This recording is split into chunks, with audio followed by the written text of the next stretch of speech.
Ako si Rodolfo, operator ng DTF machine dito sa Transfer It, LCC Legazpi. Ito ay ginamit ng 7 araw na may total na 63 meters. Heto naman ang printer head, huling pinalitan noong September 19, 2024. Heto naman ang capping na may 100% good condition. Head clean.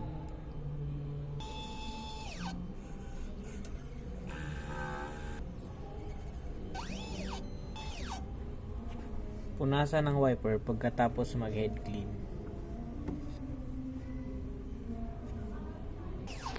Nozzle test.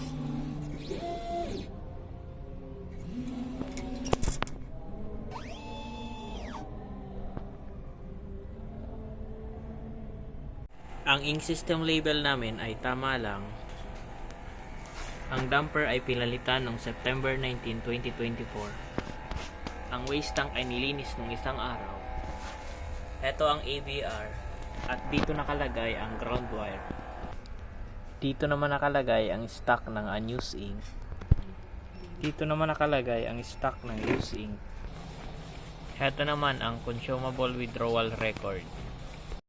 Ito naman ang weekly inventory report. At ito naman ang daily output record.